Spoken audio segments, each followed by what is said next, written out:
Hello my dear students, सबकी पाठशाला में आपका बहुत बहुत स्वागत करता हूं। जैसा कि पिछले लेक्चर में मैंने आपको दो लेक्चर पढ़ाया जिसमें कि present indefinite tense, present perfect, present continuous tense के बारे में बताया है।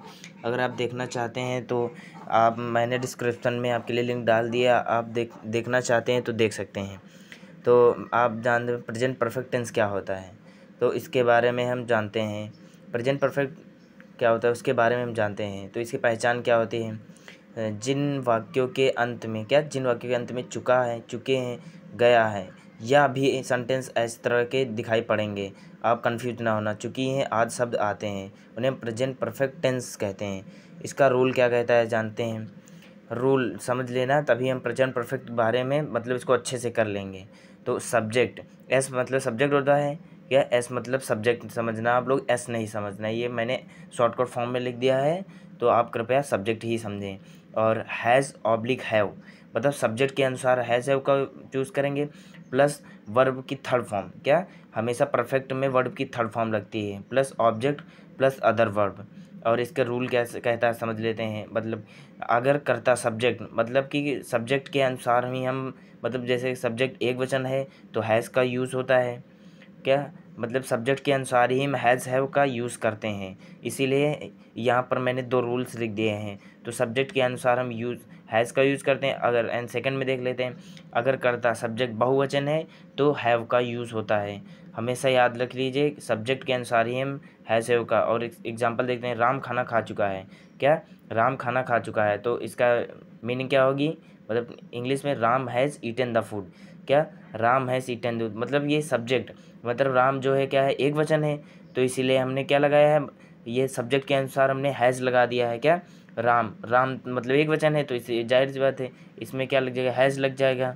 हैज़ लग जाएगा तो एन, और इसकी जो वर्ब है ईटेन, मतलब इसकी वर्ब क्या होती है, ईट, और इसकी थर्ड फॉर्म क्या हो जाएगी, ईटेन, तो ईटेन लगा दिया है। हैज़ लगे ईटन द फूड, ऑब्जेक्ट क्या है, द फूड है, तो यह फूड हो गया है। और इसको हम मैच कर लेते हैं किसके, रूल के हिसाब से।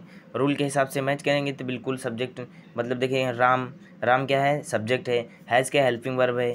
ईटन क्या है, मतलब ये वर्ब की थर्ड फॉर्म है, तो वर्ब थर्ड फॉर्म हो जाएगी, plus food, the food, the food क्या है, वो है क्या है, ऑब्जेक्ट है। देख लिए मैच हो गया पूरा। अब हम इसका क्या लेते हैं, सेकेंड लेते हैं। सेकेंड में क्या बोल रहा है, सेकेंड बोलता है मैं सो चुका हूँ। क्या मैं सो चुका हूँ, तो इसकी इंग्लिश को आई हैव स्लेप्ट। देखिए मैं क्या है, मैं सब्जेक्ट है, सब्जेक्ट क्या है, बहुवचन है, मतलब कि क्या है, प्लूरल है, तो इसमें हैव लग गया है। स्लेप्ट, स्लेप्ट देखिए इसका थर्ड, स्लीप का थर्ड फॉर्म क्या था, स्लेप्ट। अब हम पढ़ते हैं प्रेजेंट परफेक्ट कॉन्टिन्यूअस टेंस के बारे में। ये क्या बताता है, इसकी पहचान क्या, जिन वाक्यों के अंत में रहा है, रहे हैं, रही हैं और समय भी दिया होता है उसने प्रेजेंट परफेक्ट कॉन्टिन्यूअस टेंस कहते हैं। क्या कहते हैं उसे, प्रेजेंट परफेक्ट कॉन्टिन्यूअस टेंस कहते हैं। हमेशा याद रखिए इसमें रहा है, रही हैं, रहे हैं, प्लस टाइम आता है। सब्जेक्ट क्या, रूल क्या कहते हैं, subject plus has have plus been plus verb की आईएनजी फॉर्म। मतलब क्या रहेगी, इसमें आईएनजी फॉर्म है क्योंकि ये कॉन्टिन्यूअस है, तो बीन वर्ब की ING form plus object plus other word plus since और फॉर। ये सिंस और फॉर मतलब कि आपको अभी बता, इसमें नीचे रूल में लिखाया गया सिंस और फॉर कब यूज चाहिए, उसे हम प्रेजेंट परफेक्ट कॉन्टिन्यूअस टेंस ही कहेंगे जिसमें टाइम आ जाएगा। इसका देख लीजिए फिर से एक बार रूल, वर्ब की ING form plus object plus other verb since और for oblique since oblique for plus time दिया रहेगा। अब चलते हैं इसकी रूल फर्स्ट क्या कहता है, इन वाक्यों में क्या, इन वाक्यों में सिंस और फॉर का यूज़ होता है। मतलब कि अब इसमें देखते हैं सिंस का यूज़ मतलब कहाँ होता है, सिंस का यूज़, ये सिंस हमेशा याद रखें निश्चित समय के लिए किया जाता है। क्या निश्चित समय के लिए, इसमें नंबर नहीं होता है। कभी भी देख लीजिए जिसमें नंबर नहीं होगा उसमें सिंस का यूज़ नहीं होगा। अब देखें सिंस कहाँ कहाँ यूज़ होता है, सिंस मॉर्निंग, देखें इसमें नंबर नहीं है। सिंस चाइल्डहुड, इसमें भी नंबर नहीं। सिंस जनवरी, इसमें भी नंबर है। सिंस 2020, मतलब ये ईयर है, नंबर नहीं है, ईयर है। ईयर, अब मान लो हमको तुमको पता नहीं ईयर किस ईयर में है, तो इसीलिए 2022 दिया गया, बट ये नंबर नहीं है, इसलिए हम किसका, सिंस का यूज़ करते हैं किसमें, मतलब जिसमें नंबर नहीं हो। और since morning, since childhood, since January, since 2022, उसी में हम किसका यूज़ करेंगे, सिंस का यूज़ करेंगे। यह निश्चित समय के लिए यूज़ होता है। अब सेकेंड देखते हैं फॉर का यूज़ कहाँ होता है। हमेशा फॉर का यूज़ निश्चित समय के लिए किया जाता है। क्या हम ये निश्चित होता है, इसमें नंबर भी आते हैं।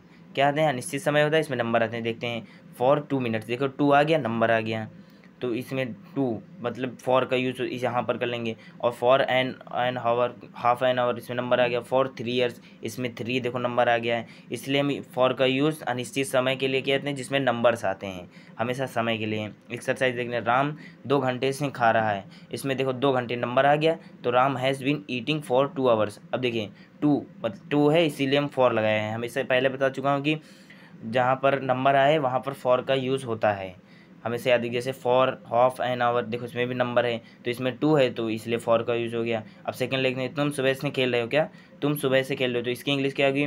You have been playing since morning. अब देख लीजिए सिंस लग गया, यहाँ पर मॉर्निंग है। अब पता चल जाएगा मुझे कि मॉर्निंग से अभी तक कितना टाइम हुआ है वह खेल रहा है, तो पता चल गया। तो present perfect continuous negative tense के बारे में बात करते हैं। किसके बारे में?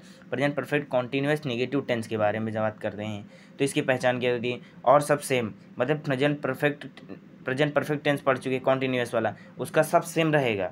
क्या प्रेजेंट परफेक्ट कॉन्टीन्यूअस टेंस पहले पढ़ चुके हैं, अब नेगेटिव आ गया तो और सब सेम रहेगा। इसमें केवल नहीं जुड़ता है, मतलब नॉट, नेगेटिव है तो इसलिए नॉट लग जाएगा। ये जाहिर सी बात, आप लोगों को भी पता होगा। रूल सब्जेक्ट, अब सब्जेक्ट हैज़ हैव, मतलब सब्जेक्ट के अनुसार हैज़ हैव का यूज़ होता है, प्लस नॉट और बीन। हैव और नॉट बीन वर्ब की ING form, plus object plus other verb, since for plus time. ये तो प्रेजेंट परफेक्ट कॉन्टीन्यूअस में ही आपने पढ़ लिया है। अब इसका एग्जांपल ले लेता हूँ।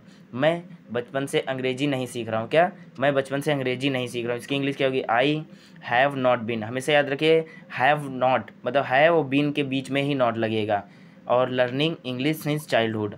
अब देखिए सिंस चाइल्डहुड तो आपको पता ही चल गया है सिंस का यूज़ कैसे करते हैं, जिसमें नंबर नहीं होता है, याद रखिए हमेशा। और इसका सेकंड एग्जांपल देख लेते हैं, क्या होता है। आपका बच्चा 1 घंटे नहीं चिल्ला रहा है। क्या आपका बच्चा 1 घंटे से लगेगा, 1 घंटे से नहीं चिल्ला रहा है, इसकी इंग्लिश क्या होगी?